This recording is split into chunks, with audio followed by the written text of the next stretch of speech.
Assalamualaikum warahmatullahi wabarakatuh. Alhamdulillah wa syukrulillah. Assalatu wassalamu ala rasulillah wa ala alihi wa ashabihi wa mawala. Rabbi shrah li sadri wa yassir li amri wahlul 'uqdatam min lisani yafqahu qawli. Kepada Allah kita memuji dan bersyukur atas karunia yang senantiasa tercurah untuk kita. Sholawat serta salam semoga Allah tetap curahkan untuk baginda Nabi kita Muhammad Sallallahu Alaihi Wasallam, keluarga, sahabat dan seluruh penduduknya. Amin ya rabbal alamin. Pada bulan Dzulhijjah kita selalu disegarkan bagaimana Nabi Ibrahim membangun sebuah peradaban di tanah yang kosong. Kita haji. Setelah bulan Dzulhijjah masuk bulan Muharram, di mana kita disegarkan bagaimana cara Nabi Muhammad membangun peradaban di Madinah. Karena di bulan Safar biasanya Muharram tahun baru Hijriah merupakan penyegaran bagaimana Nabi membangun peradaban di Madinah. Saya renungi dua-duanya sangat ekstrim, boleh dikatakan hampir mustahil. Kalau Nabi Ibrahim membangun di tanah kosong yang tidak ada tanamannya, ternyata sampai sekarang masih utuh berhasil peradaban itu. Nabi Muhammad membangun peradaban di masyarakat konflik. Kita sekarang mereview tentang bagaimana Nabi kita membangun peradaban. Kita awali dari Madinah sebelum Islam, disebut dengan Yasrib. Di Yasrib ini dihuni oleh beberapa suku. Ada dua suku yang paling besar, yakni suku Aus dan suku Khazraj.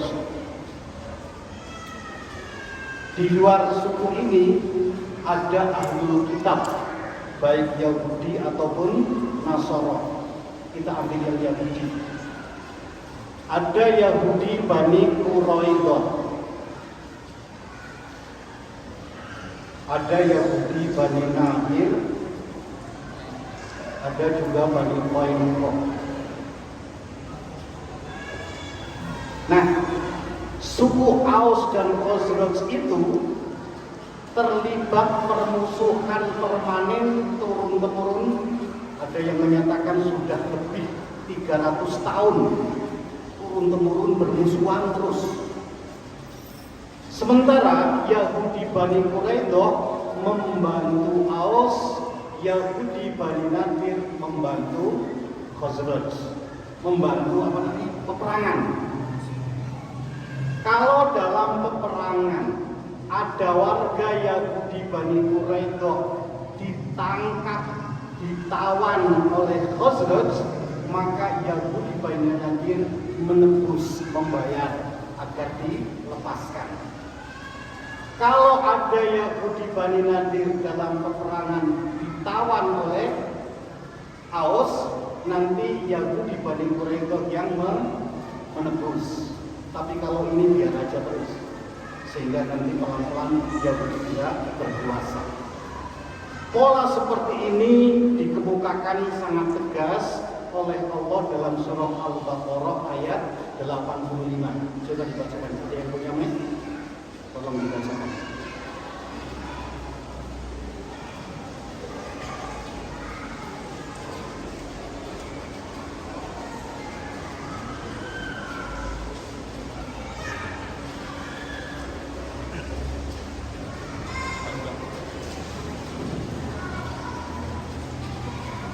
Ayo, yang punya jiwa tulus membaca.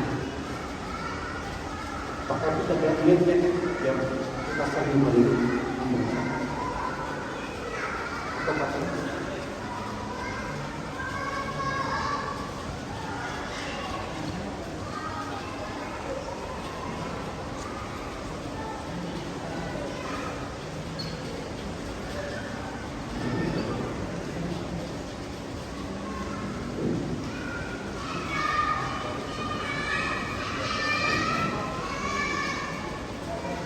taruh di bawah baru baca. Monggo.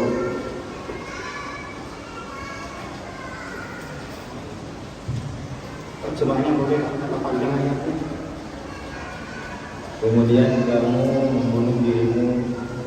kamu Bani Israil membunuh dirimu atau sesamamu dan mengusir segala dari kamu dari kampung halamannya.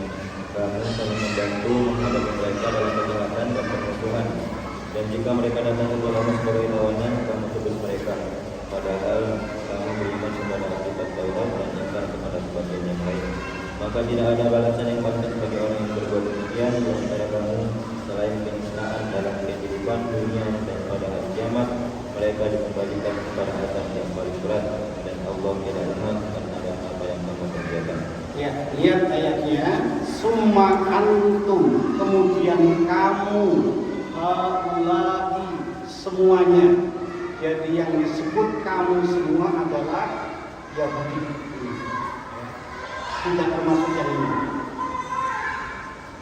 Apa kerja kamu wahai Yahudi? Kata Allah, ada 3 pekerjaannya. Yang pertama, taqtuluna anfusakum, membunuh dirimu sesama manusia. Di sini Allah mengungkapkan memakai fi'il mudhari. Kita tahu apa itu fi'il mudhari. Kalau dalam bahasa Inggris itu mirip simple present. You know what is the meaning of simple present? Satu ayat simple present yang paling menghafal dari Pak Guru sampai sekarang belum lupa adalah I go to school. Itu saya belum lupa ini. Every day. Jadi every day artinya setiap hari. Yang disebut setiap hari adalah hari kemarin, hari ini, hari lusa, dan selanjutnya. Untuk menerangkan pekerjaan yang dilakukan terus menerus setiap hari itu memakai goal, simple present. Jadi simple present ini menunjukkan kalau pekerjaan itu dilakukan terus menerus. Kalau dalam bahasa Arab namanya fi'il mudhari. Fi'lun mudhari'un yufidul istimrar. Fi'il mudhari itu mengindikasikan kalau pekerjaan memang dilakukan terus menerus. Kalau dalam bahasa Indonesia selalu. Kamu semua kerjanya selalu membunuh sesama manusia. Sejak dulu sebelum Nabi Muhammad, yaqtulunal anbiya, membunuh para nabi. Yaqtulunal ladina ya'muruna bil qisti minan nas, membunuh orang yang mengajak pada keadilan, membunuh. Sampai sekarang juga tetap begitu. Gaza dihabisi. Memang itu sudah merupakan pekerjaannya seperti itu. Namanya fi'il mudhari. Yang kedua, tukhrijuna, mengusir. Ini fi'il mudhari juga. Mengusir, telah pergi, duduki lagi, usir lagi, duduki lagi. Begitu kerjanya. Pekerjaan ketiga, tadhaharuna, membackup, membantu, berkolaborasi. Apa yang dibantu? Al-ismi wal udwan, membantu terawatnya permusuhan. Jadi merawat agar permusuhan tetap berlanjut, agar perbuatan dosa. Wa iyyakum musaro, kalau mereka datang sebagai tawanan, tufadun, kamu tebus. Kalau Quraido ditawan haus, Nadir yang menebus. Kalau Nadir ditawan oleh haus, apa? Nadir ditawan oleh apa? Haus, jadi Quraido yang menebus. Seperti itu. Baik, ini pekerjaan yang sudah dinaskan dalam Al-Quran. Selalu begini kegiatannya. Sehingga kita nanti tidak panik ya, karena memang begitu kegiatannya. Baik.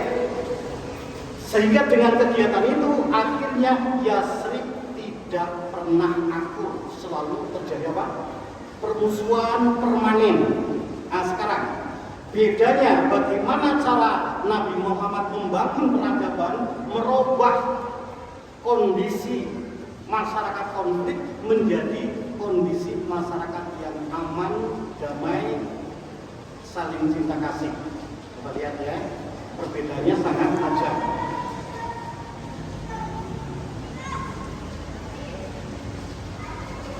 Kita mulai dari Nabi kita Muhammad.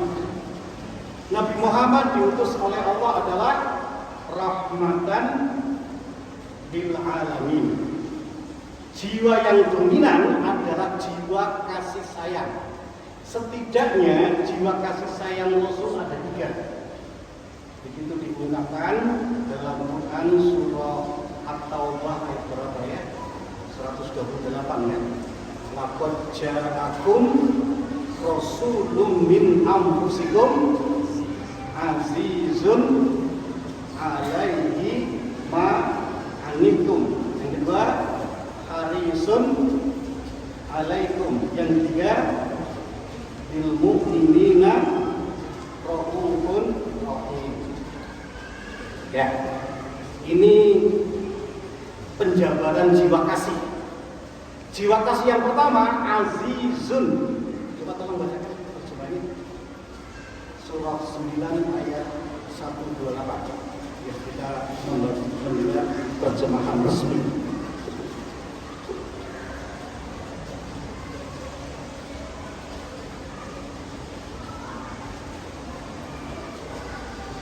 Ayat 128 ya.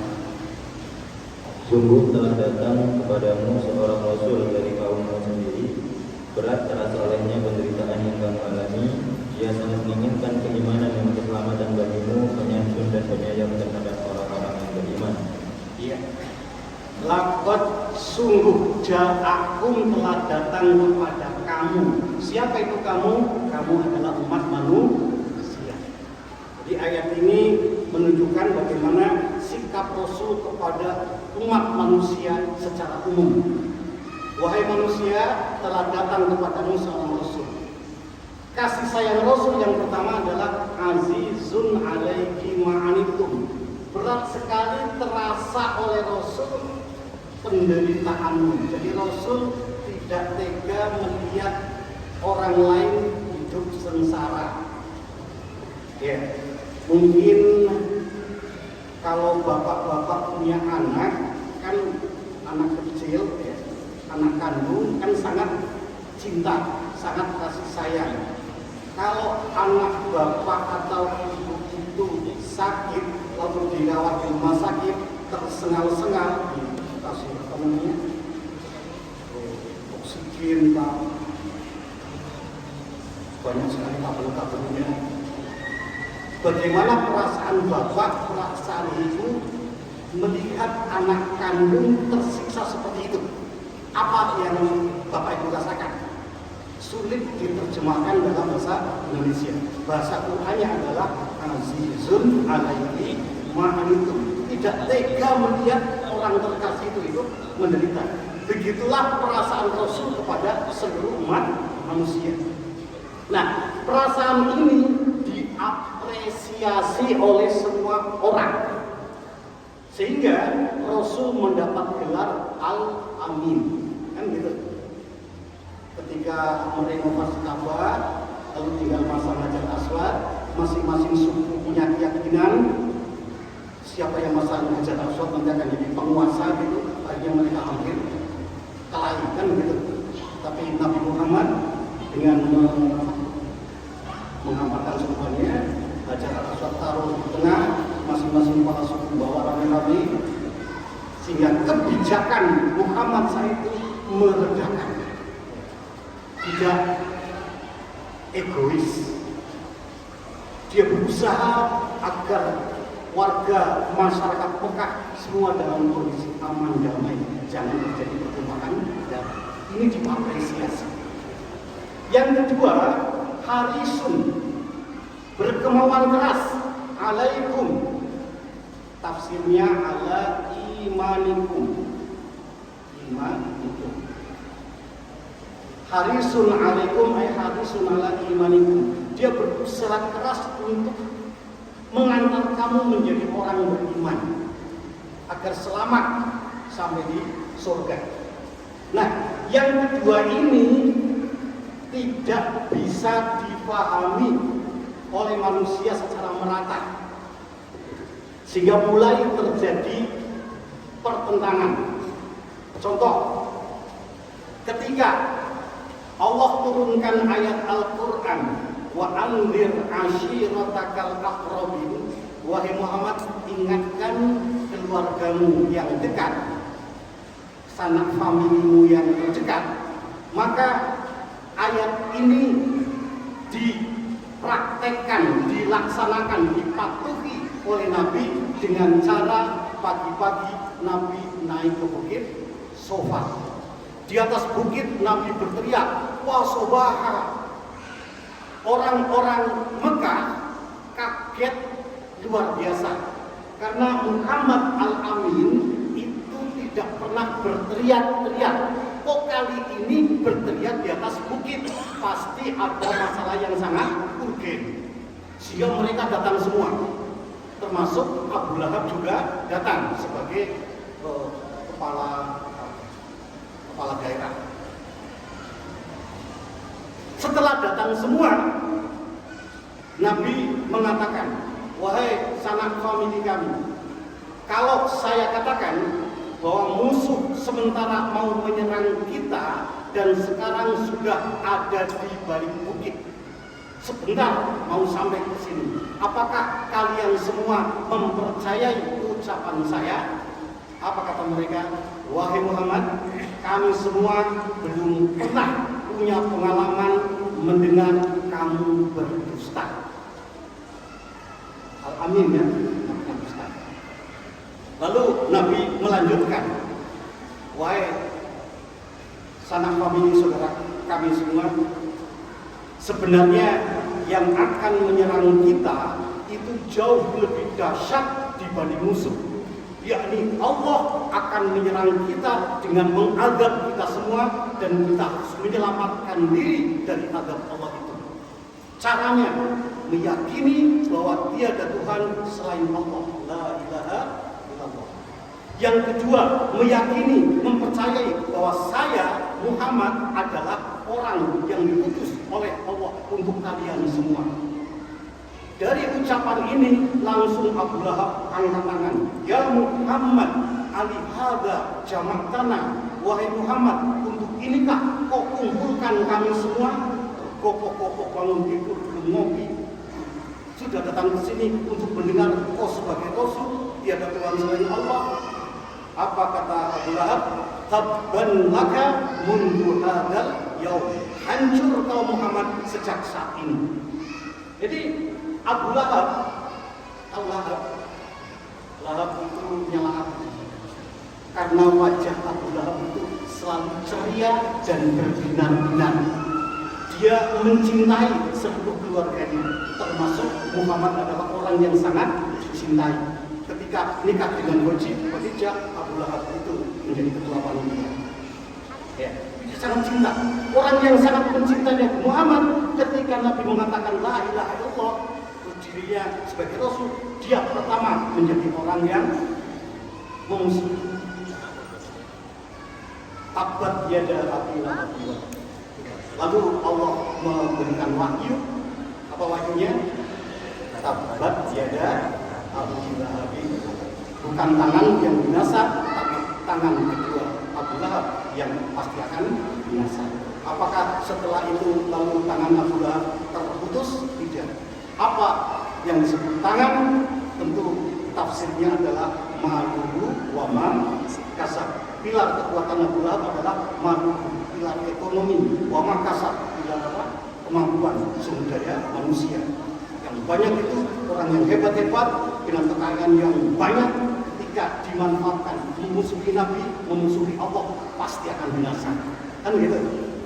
Wa mur'atuhu, istrinya hammalatal atau membawa kayu bakar. Apakah istri negara pernah membawa kayu bakar? Diikat di leher, itu adalah semacam karikatur. Ya, tentu banyak lah menabung. Artinya istrikan partnership, orang yang selalu mendukung pola pikir Abu Lahab yang berpikir materialis, itu ibarat hanya membawa kayu bakar saja. Bayangkan, setelah ayat turun, kan biasa Nabi menghafal dan para sahabat disuruh menghafal. Kalau mereka lagi menghafal, langsung Abu Lahab dengar, turun tangannya Abu Lahab hancur, saya setelah naron itu calon beruni neraka, kira-kira bagaimana perasaan Abu Lahab? Akan semakin jengkel, kan gitu ya. Jadi untuk harisun alaikum, tidak semua orang mau menerima. Sejak turun ayat tadi ya, maka terjadilah permusuhan. Bil mu'minina, adapun orang yang sudah mau beriman, Raufur Rahim, diikat dengan penuh kasih sayang agar tidak lagi keluar dari keimanan. Ya, inilah jiwa kasih Rasul. Nah, jiwa kasih itu tidak berhenti pada diri Rasul, tapi tertular juga kepada para sahabat. Sehingga nanti rahmatan lil alamin bukan pada Rasul saja, tapi para sahabat juga. Termasuk yang diutus oleh Rasul ketika penduduk Aus dan Khazraj ada yang naik haji. Jadi naik haji itu adalah merupakan tradisi warisan dari Nabi Ibrahim. Mereka naik haji, lalu ada 12 orang yang sempat menerima dakwah Rasulullah. 12 orang itu baiat, namanya baiatul Aqabah. Setelah mereka baiat, ketika mereka mau pulang ke Yasrib, mereka minta kepada Nabi untuk diikut sertakan seorang ustadz untuk mengajarkan Islam di Yasrib. Maka ditugaskanlah pemuda tampan yang bernama Mus'ab bin Umair. Mus'ab bin Umair itu adalah seorang pemuda yang masuk Islam ketika Nabi masih berada di Darul Arqam. Dia menjadi santri Darul Arqam. Artinya apa? Mus'ab bin Umair masuk Islam lebih dulu dibanding Umar bin Khattab. Karena ketika Umar bin Khattab nyantri ke Darul Arqam, pesantren itu bubar. Ya, karena Umar tidak mau. Ayo kita tantangan aja.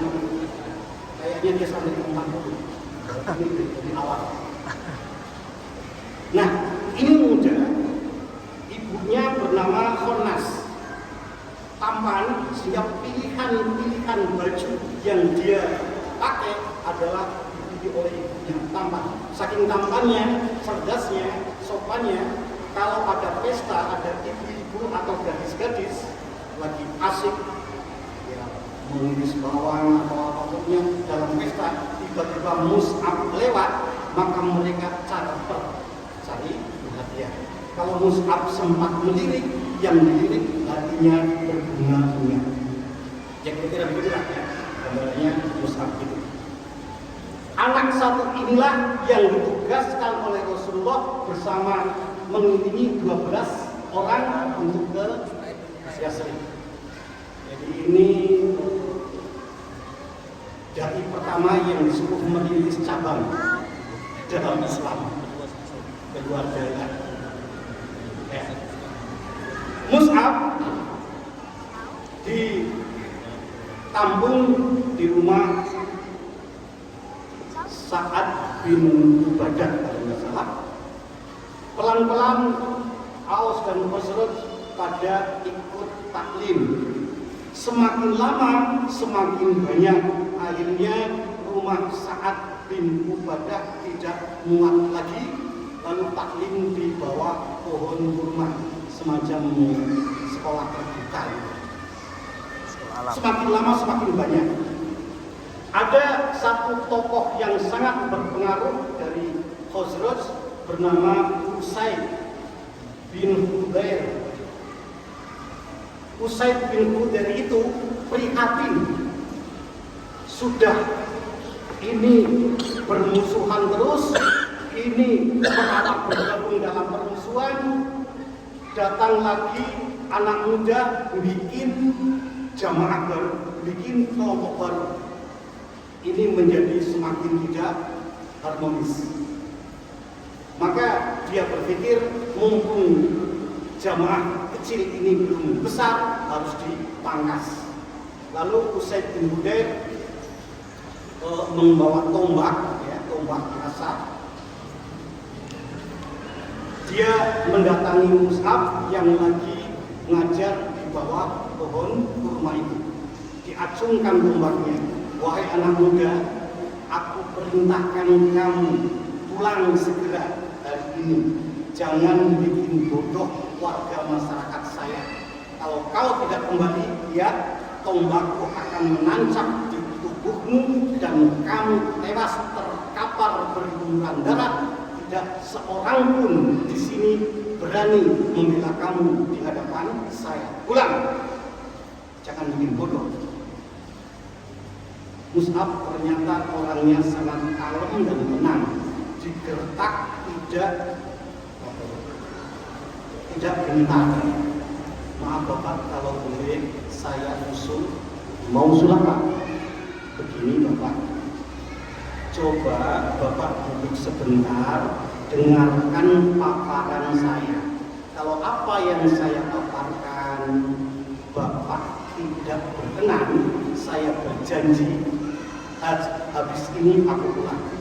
Tapi kalau Bapak berkenan, saya pun siap melanjutkan pelajaran. Bagaimana Bapak? Dengar sebentar.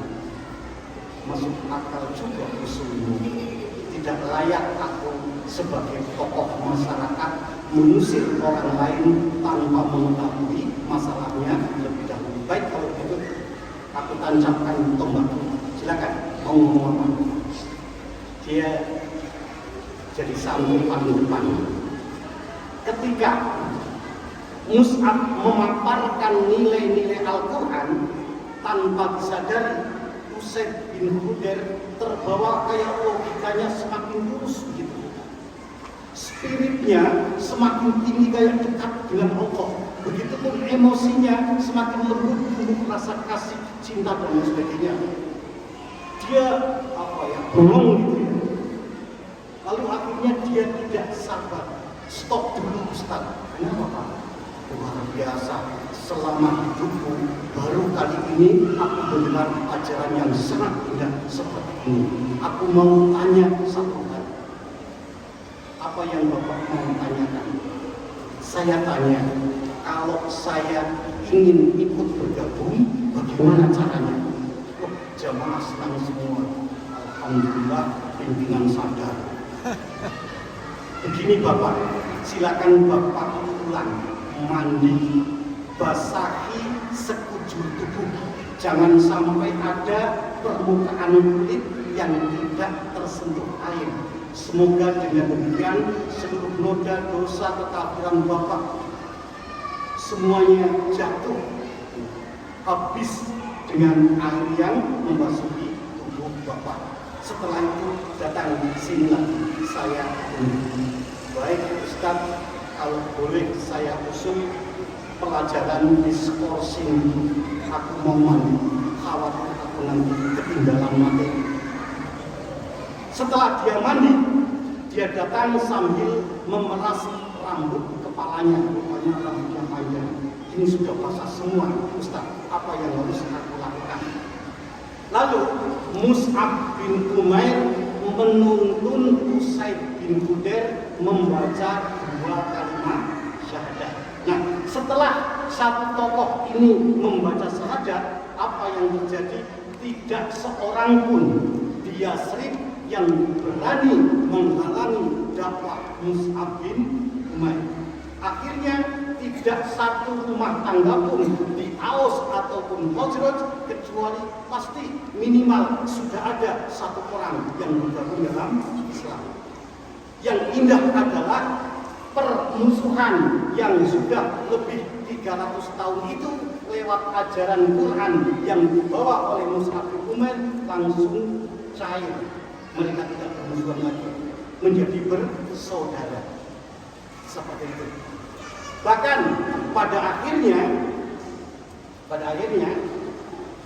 persaudaraan mereka semakin kompak dan oleh Allah mereka dijuluki dengan kaum Al-Ansor yang mempersiapkan diri untuk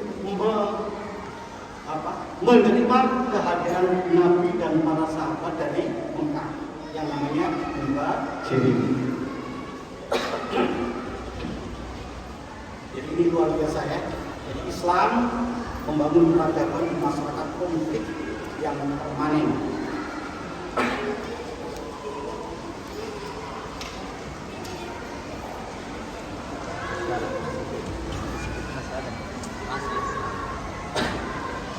Nah, ketika Nabi Muhammad SAW hijrah ke Madinah, maka Nabi diangkat menjadi pemimpin.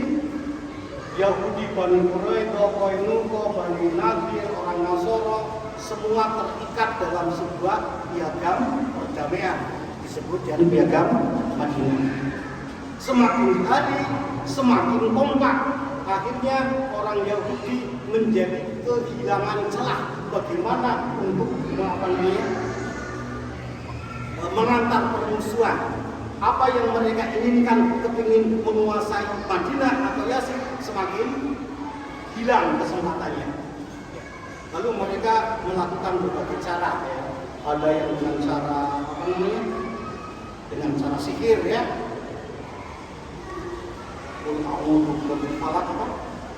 Min syarri an-nafasati fil uqad. Jadi misalnya dengan cara ilmu hitam ya. Di Madinah ada seorang pakar santet namanya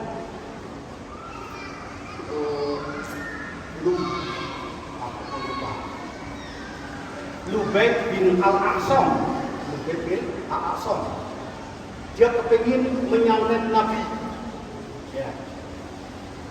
Orang-orang Yahudi di Madinah itu meyakini kalau santet itu adalah warisan Nabi Sulaiman. Wattaba'u ma tatlu syayatin ala mulki Sulaiman.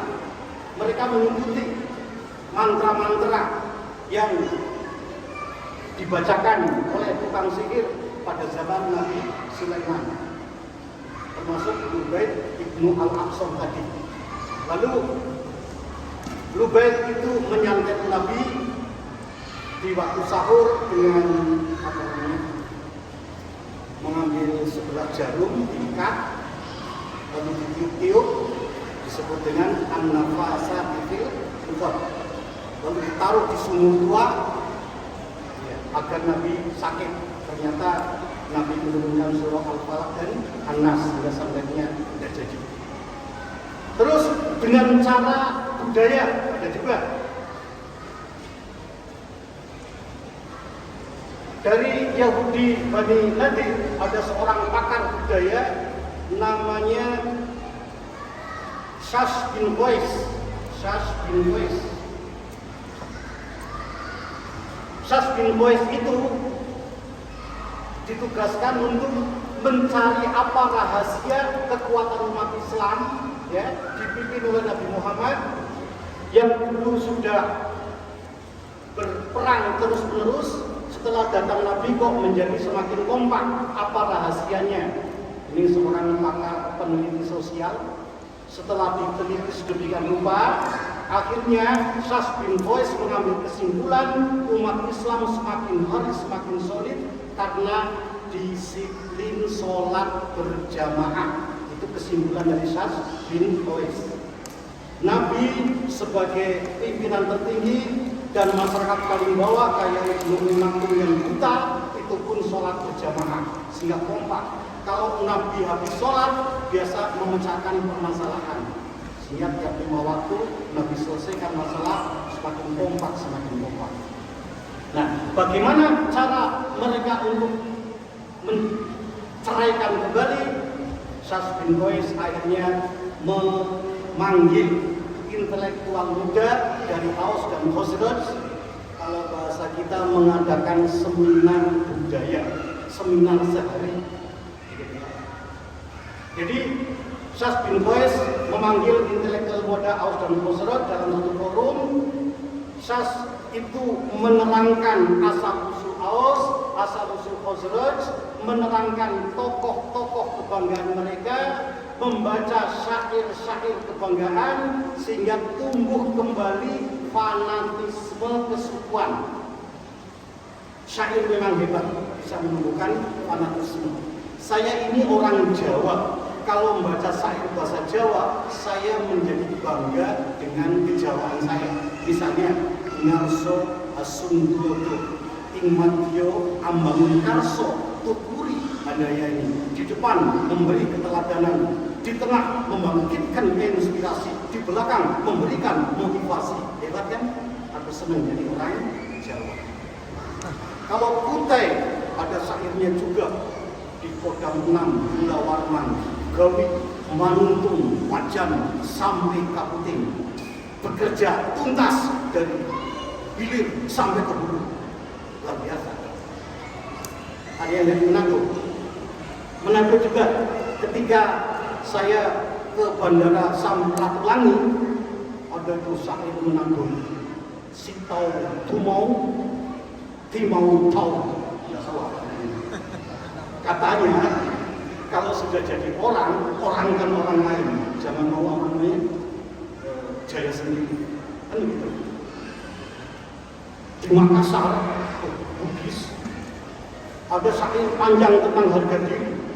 Saya baca di harian Fajar, atau berapa puluh kali untuk bisa menghafal. Namanya Siri harga diri ya.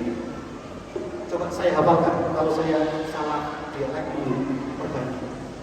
Siri itu naria setau, nari kodena siritat temiani tahu, rupa tahu manya senang, naya tahu dekat sirikna, tekna lain polo-polo ke.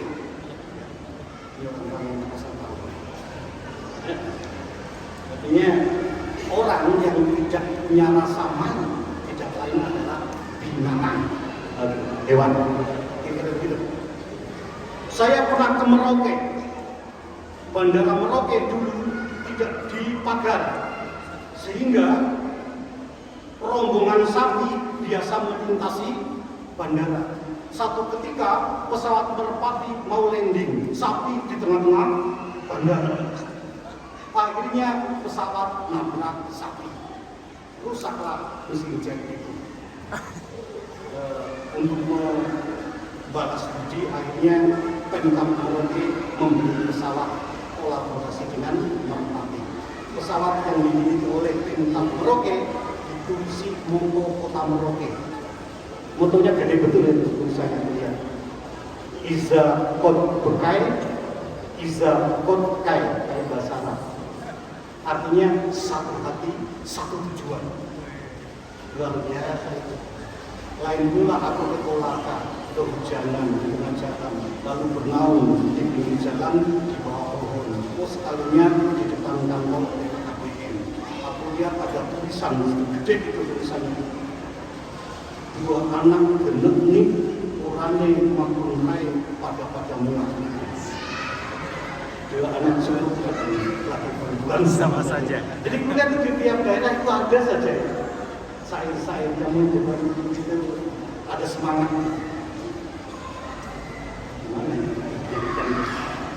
Nah, yang ingin kami katakan begini, setelah tumbuh fanatisme kesukuan, maka Syas bin Qais mengarahkan pembahasan tentang perang terakhir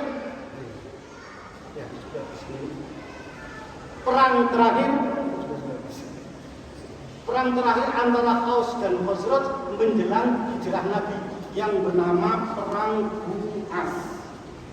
Nah, ketika mereka terlibat membahas Perang Bu'as,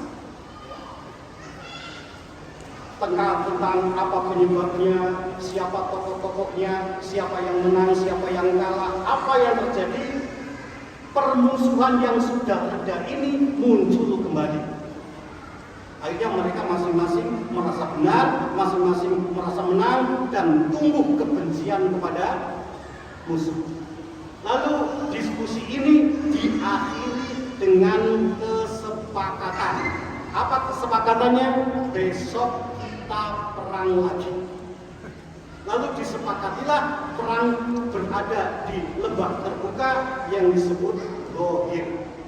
Nah, ketika esok harinya pemuda Aus, pemuda Khosraj masing-masing sudah membawa senjata di sebuah tempat terbuka yang bernama Ghohir, nyaris terjadi pertumpahan darah. Lalu Rasulullah pun dikasih tahu bahwa di bawah warga mau perang, Rasul datang. Lalu Rasul melerai dalam hadis yang sangat panjang. Di antaranya Rasul mengatakan, Abidakwal jahiliyah wa ana baina adhurikum ba'da an hadakumullah wa allafa baina qulubikum. Apakah kembali ajakan jahiliyah kamu ikuti sementara saya sebagai Rasul masih hidup di tengah-tengah kalian setelah Allah menjinakkan hati kalian dan memberi hidayah pada kalian. Lalu kasus ini menjadi asbabun nuzul turunnya Al-Quran surah Ali Imran dari ayat 100 sampai ayat 108. Coba kita baca satu persatu. Ayat 100.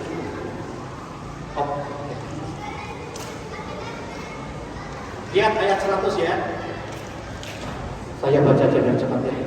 Ya ayyuhalladzina amanu, wahai orang yang beriman, wahai Aus dan Khosraj, in tuti'u fariqam minal ladzina kafaru minal ladzina utul kitab. Andai kata kamu ikuti provokasi sebagian ahli kitab, provokasi apa tadi?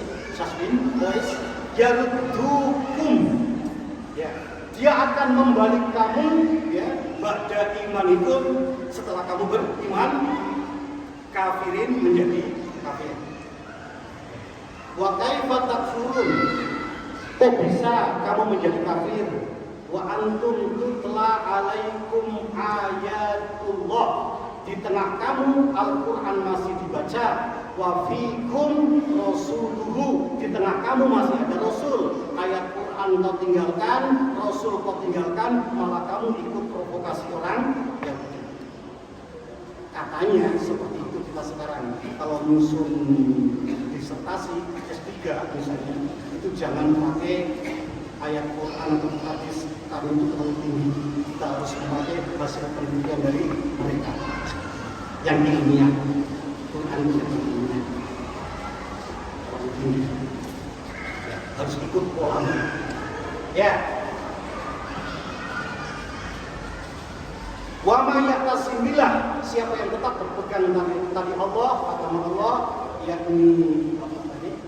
Rasulullah dan Al-Quran, faqad hudiya ila siratal mustaqim. Berarti kami dibimbing jalan yang lurus. Nah, di ayat 102, ya ayyuhalladzina amanu, wahai orang yang beriman, Aus dan Khosraj, ittaqullah haqqa tuqatih. Ungkapan ittaqullah biasa digunakan untuk melerai, menghentikan kemaksiatan. Mau perang ittaqullah, jangan. Mau berzina ittaqullah, mau mencuri ittaqullah, jangan lakukan itu. Wala tamutunna, jangan kamu mati gara-gara perang antar suku. Ya. Mengabaikan Islam, mengabaikan ayat Allah, perang membela suku, sementara kamu sesama muslim. Itu namanya mati jahiliyah. Boleh kamu mati illa wa antum muslimun, kecuali kamu dalam keadaan muslim. Lalu di ayat 103 Allah katakan wa'tasimu bihablillahi jami'an wa la tafarraqu. Kamu harus tetap berpegang pada tali Allah, jangan berfirqah. Jadi yang disebut berfirqah ini berpegangan pada tali kesukuan lalu mengabaikan tali Allah. Tidak berarti orang tidak boleh tali kesukuan, tetap boleh. Bahkan mereka juga disebut oleh Allah sebagai Al-Ansor. Silakan tetap Al-Ansor, tali kedaerahan, ada Al-Muhajir. Tapi itu semua sebagai sarana pendukung tegaknya Al-Quran. Kan tadi banyak ya orang yang diikat dengan tali motor gede, namanya apa? Organisasi motor gede itu. Ada yang diikat dengan bola, namanya PSSI. Ada yang diikat dengan dangdut, rasanya semuanya banyak ikatannya. Ikatan-ikatan itu semua netral. Ketika ikatan itu dijadikan sarana untuk ikatannya lebih kuat untuk Islam, ya, maka itu menjadi bermanfaat. Tapi kalau ikatan itu dipertuhankan lalu mengabaikan ikatan Allah, itu namanya furqah. Paham ya ini ya? Saya kira seperti itu. Salah kata Wadkuru nikmatallahi alaikum. Ingat nikmat yang Allah berikan pada kalian. Id kuntum a'daan. Dulu sebelum ada Al-Quran kamu bermusuhan terus sampai 300 tahun. Setelah bermusuhan, fa'allafa baina qulubikum. Setelah datang Quran menjadi bersatu. Jadi jamaah itu beda dengan kumpul-kumpul. Kumpul-kumpul, badannya bersatu, hatinya mungkin bermusuhan. Kalau jamaah mungkin hatinya bersatu meskipun badannya ada di mana-mana. Kayak misalnya Mu'adz bin Jabal badannya ada di Yaman. Tidak masalah, tetap dalam satu kepemimpinan Nabi Muhammad, hati bersatu. Kita beda dulu juga begitu. Badannya ada di Aceh, Batam, Papua, tetap bersatu dalam Islam. Kan gitu ya? Ya. Contoh, betapa kekuatan itu ada di hati. Dan kalau hati menjadi kuat, maka Allah menurunkan pertolongannya, yadullahi ma'al jamaah. Tangan Allah kopol jamaah pada orang yang berjamaah. Kita ambil satu contoh. Ya. Misalnya ini bis besar jurusan Batam Papua pakai tol laut. Kalau dalam bis ini isi 60 orang, maka itu 60 orang berkumpul-kumpul kebetulan memakai bis yang sama, tujuannya beda-beda. Seandainya di antara 60 orang ada 4 orang saja yang bersatu hati, ya, jamaah, namanya jamaah rampok misalnya, duduknya berjauhan, ya, tapi satu komando, jelas kerjanya masing-masing, jelas tugasnya. Ketika bis meluncur di kegelapan malam, musik pengantar tidur pun telah mengandung begitu merdunya. Mereka terngantuk-ngantuk masuk ke tengah hutan. 4 orang ini berdiri dan suara yang paling lantang mulai berteriak kepada seluruh penumpang, diam di tempat, jangan ada yang bergerak. Maka orang yang ngantuk menjadi bangun. Lalu dia melihat sumber suara yang dekat, langsung mengambil batiknya, bilang jangan bergerak.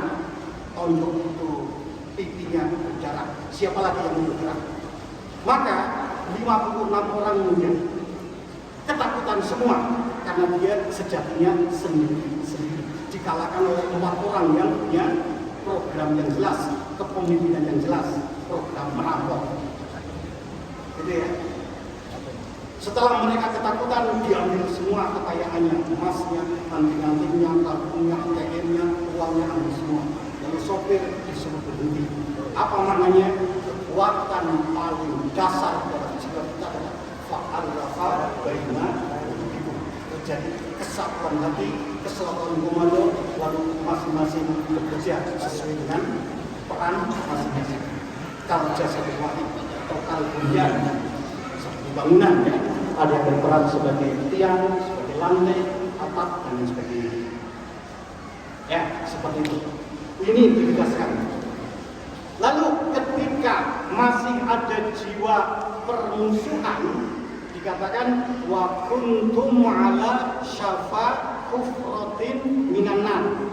Ketika kita masih ada jiwa permusuhan dalam jiwa kita kepada sesama muslim, kepada sesama manusia, ya, hakikatnya kita itu di atas bibir jurang neraka. Tahu bibir?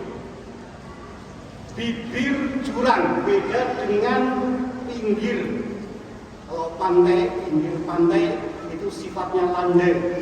Kalau bibir sifatnya membelit. Ada perbedaan yang signifikan.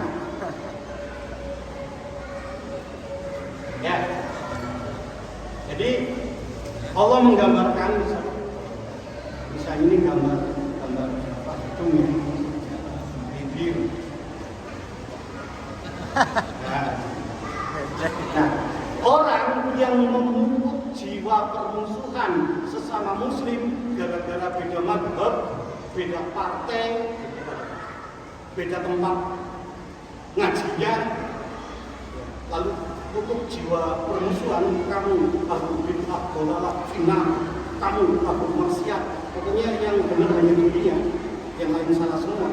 Dan jiwa permusuhan itu dipupuk, Allah katakan ala syafa ufrati minan nar. Di dunia itu hakikatnya berada di atas bibir jurang neraka. Nanti kalau baca tafsir Al-Asas, tafsir Said Hawa, di situ dia memberi komentar, tidak ada yang memisahkan antara dia dengan neraka kecuali kematian. Dia belum masuk neraka itu hanya karena belum mati saja. Kalau mati langsung jatuh, sudah di bibir. Kalau batuk, apa yang dilakukan? Lalu jamaah diibaratkan oleh Allah hablun, tali, dilemparin tali. Waqtasimu bihablillah, pegangan. Jadi jamaah di sini mirip timsah, apa sah? Search and rescue, you know, mencari terus menyelamatkan. Jadi menyelamatkan domba-domba yang sesat. Kita. Itu fungsinya. Yang masih saling bermusuhan ambil semua yang masuk dalam sebuah kerangka jamaah yang rahmatan lil alamin. Seperti itu. Fa'anqadatu minha. Lalu Allah menyelamatkan. Di akhir ayat Allah katakan kadzalika yubayyinullahu lakum ayatihi. Demikianlah Allah menjelaskan ayat-ayatnya pada kamu la'alakum tattaqun. Semoga kamu dapat hidayah. Jadi persyaratan mendapat hidayah betul-betul salah satunya adalah hilangkan jiwa permusuhan sesama muslim. Tunjukkan jiwa rahmatan lil alamin. Kalau kita masih punya jiwa permusuhan, hidup kita masih berada di atas bibir jurang. Ini penting ya, sebagai membangun peradaban diawali dengan ini. Seperti itu. Lalu di akhir ayat Allah katakan apa? Yauma tabyaddu wujuh wa taswaddu wujuh. Nanti di kiamat orang yang memupuk jiwa persaudaraan wajahnya berseri, orang yang memupuk jiwa permusuhan wajahnya hitam dan sebagainya. Oke, terakhir kami langsung aja pada Fathu Makkah. Ketika umat Nabi Muhammad di Madinah telah mengikuti peperangan berkali-kali dan akhirnya semakin solid, lalu terakhir Nabi membawa pasukan paling besar menuju ke Mekah, disebut perang Fathu Makkah.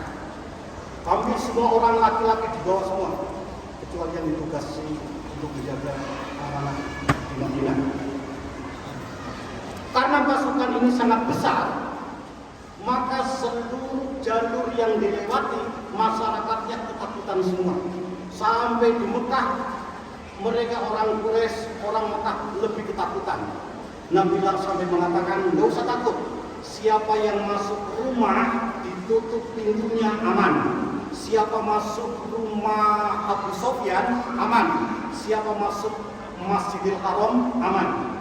Jadi ini peperangan yang sama sekali tidak ada setetes darah pun yang tumpah.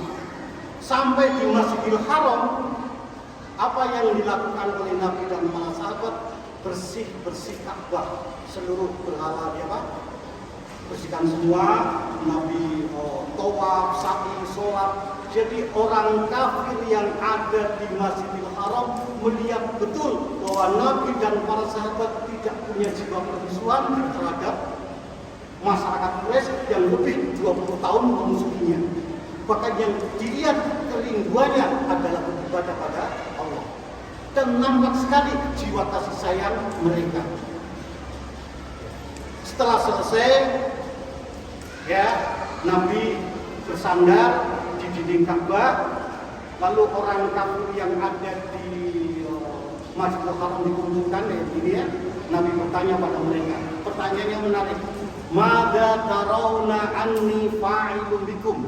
Wahai musuh-musuh Allah, menurut kalian apa yang layak aku perbuat kepada kalian? Ditanya 3 kali. Balasan apa yang cocok kamu dapatkan? Apa kata mereka? Ya Muhammad, anta akhun karim wabnu akhin karim. Kau adalah saudara kami yang sangat mulia, kau adalah putra dari saudara kami yang sangat mulia. Taf'al khairan, silakan lakukanlah yang terbaik untuk kami. Apa kata Nabi? Tertulis dalam tinta emas sejarah, tidak akan terhapus sampai hari kiamat. Nabi mengatakan, idhabu fa'antum tulaqo. Silakan Anda bubar semua dan Anda bebas. Tidak terlihat pada diri Nabi dan seluruh sahabat yang mengawal ada rasa kebencian dan permusuhan. Yang terlihat adalah rasa kasih dan sayang. Dan itu didemonstrasikan dalam pasukan yang sangat besar. Akhirnya pelan-pelan mereka tersadar, ternyata orang yang kita musuhi bertahun-tahun justru tidak ada rasa permusuhan pada kita. Dia membangun sebuah peradaban yang agung. Kesadaran itu mengantar mereka untuk berbondong-bondong masuk Islam. Wara'aitan nasa yadkhuluna fi dinillahi afwaja. Kau melihat mereka masuk ke dalam agama Allah berbondong-bondong. Inilah gambaran secara global bagaimana peradaban yang harus kita bangun, ya. Peradaban yang mengutamakan jiwa kasih sayang, yang pada akhirnya mengalahkan jiwa permusuhan bagaimanapun sudah latenya bertahun-tahun. Baik, barangkali ini sekedar menggambarkan membangun peradaban karakter dasarnya seperti ini. Mudah-mudahan bagaimana teknisnya ya bisa diderivasi oleh masing-masing departemen. Dan Assalamualaikum warahmatullahi wabarakatuh.